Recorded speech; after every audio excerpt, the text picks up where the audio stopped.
Hi, welcome to our December CAPA Live session. Hard to believe it's the end of the year already, but here it is. And this is why, just like me, you're probably running around like crazy, trying to finalize some projects and fine-tune plans for 2022. It's a good moment to reflect on what the year has taught us and get enthusiastic, or despaired, about the months to come.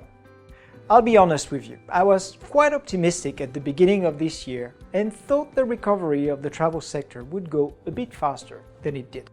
And what I certainly didn't expect was to wonder, for the second year in a row, if I would be allowed to board an international flight to celebrate Christmas with my family.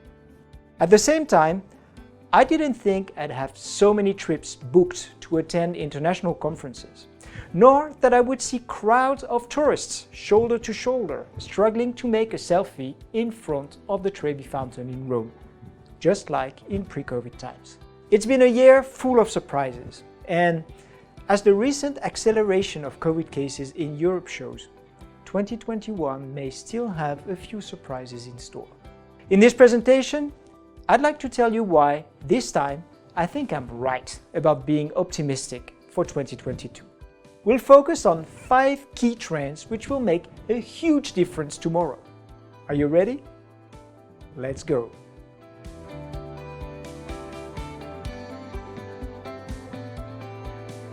Our first trend has got to do with the strength of domestic travel. We all know it was the first to rebound and that it helped to keep the travel industry afloat in many countries this year. But with the reactivation of international travel has come a moment of truth. Will domestic travel decrease as international travel picks up? This would make the travel sector a zero-sum game, with destinations able to grow at the expense of others. It would also mean that compared with pre-COVID times, the pool of potential travelers worldwide would have shrunk dramatically, which would lead to increased competition and likely negative impact on prices and revenue. I think we can all agree this scenario looks unappealing. The alternative and much more attractive scenario is that domestic travel remains strong, while international travel is growing. In other words, people are still traveling within their own country to relax, catch up with relatives, or do some business. But they also add international trips to the mix like they used to do before the pandemic. Let's look at what the data says, and to make things more tangible, we'll focus on a destination where recovery is well underway: Spain. It's a good example because a lot of domestic travel takes place by air due to large distances and the attractiveness of tourist hotspots like the Balearic on the Canary Islands. Looking at the evolution of domestic travel since the beginning of the pandemic, we can see that it was quick to rebound as early as the summer of 2020, just after confinement measures were lifted. In April of 2021, with the help of the Easter break, domestic travel reached back pre-COVID levels for the first time. Since then, it's remained strong, with various periods above 2019 levels, like during the autumn holidays at the end of October. If we now look at the evolution of international departures from Spain, we realize that it took the Spaniards much longer to resume their trips abroad.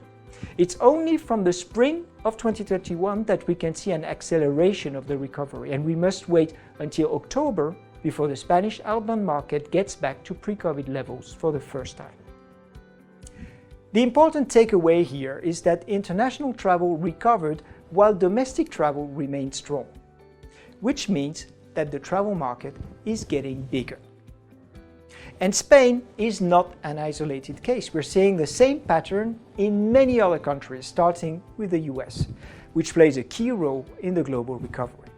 This is an excellent piece of news and a good reason for being optimistic.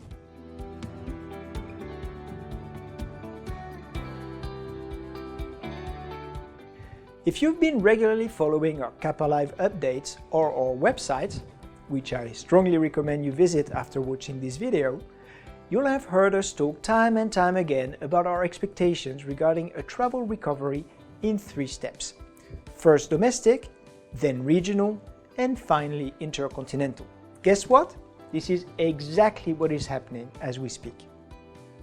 We can see this clearly in the US and in Europe, where regional travel restarted as early as the summer of 2020.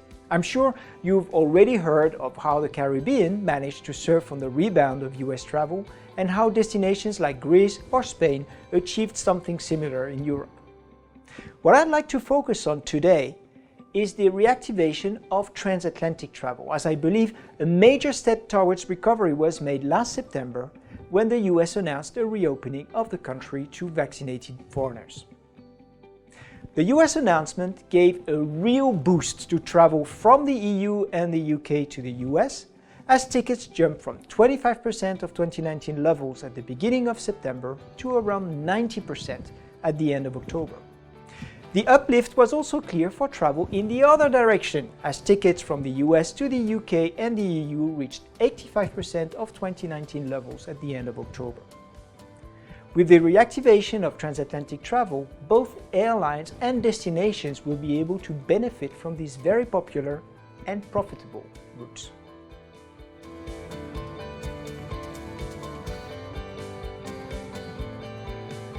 One of the great fears of the travel industry since the beginning of the pandemic has been that business travel would never come back. With online conferences, online meetings, and reduced budgets from crisis-stricken companies, the odds looked bad for business travel. And yet, it seems that it's slowly but surely making a comeback. We can see this very clearly happening in Europe, where intra-European business travel has been on a steady rise since April. Yes, it is recovering more slowly than the leisure segment. And yes, recovery can be a bit bumpy, but all in all, the gap between leisure and business is narrowing, and business travel reached close to 70% of 2019 levels in October. The conclusion we can already draw is that a large part of pre-COVID business travel will eventually come back. In the new normal, there will still be sales representatives meeting their clients in person, and people will still meet at conferences to exchange ideas. Maybe you, dear anonymous listener, and me will even get a chance to meet and shake hands. That would be nice.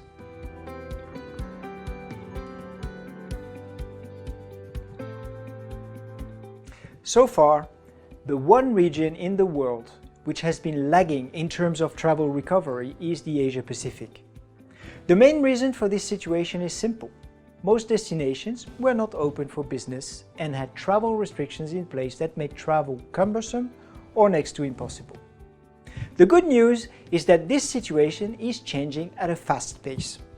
As we record this video, only a limited number of destinations have reopened. This is, for example, the case of Vietnam and Cambodia, which reopened to vaccinated passengers at the end of November. The group of countries that are partially open or have announced a plan to reopen is much larger and includes very popular destinations like India, Australia, Indonesia, Japan, Singapore, and New Zealand. There are good reasons to believe that this will reactivate regional and even intercontinental travel following the same pattern as what we've seen in other parts of the world, and hopefully go faster in the process. The one big question mark here is China, the world's biggest outbound market pre-COVID and a giant waiting for an awakening.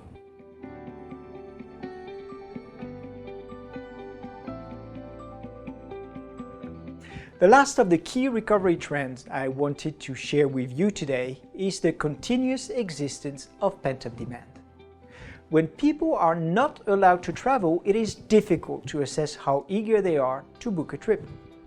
One way to get an idea of the scale of the pent-up demand is to look at what happens when travel restrictions are lifted in other parts of the world.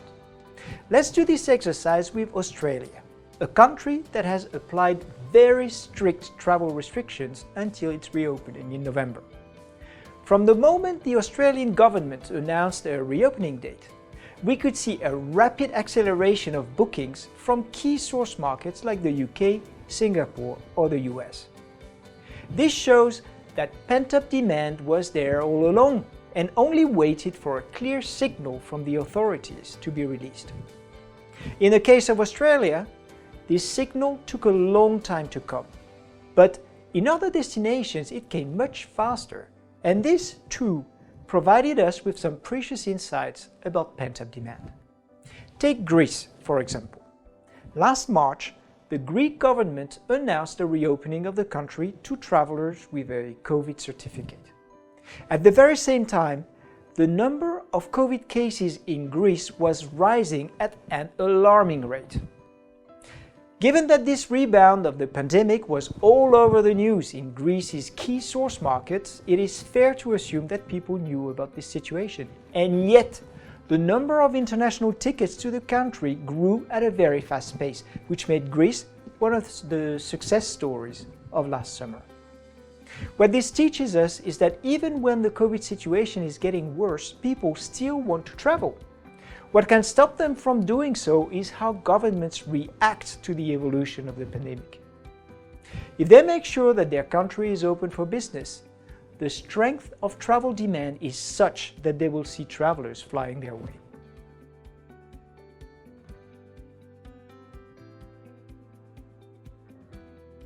Looking back at what we've reviewed together, I think there are good reasons to be optimistic about the recovery of the travel sector in 2022. We've seen that domestic travel was on firm ground and could be counted upon even with the rebound of international travel. We've also seen that intercontinental travel had started its rebound and that the prospects for transatlantic travel look promising. We've established that business travel would rise of its ashes and that there was thus a future for the meeting industry.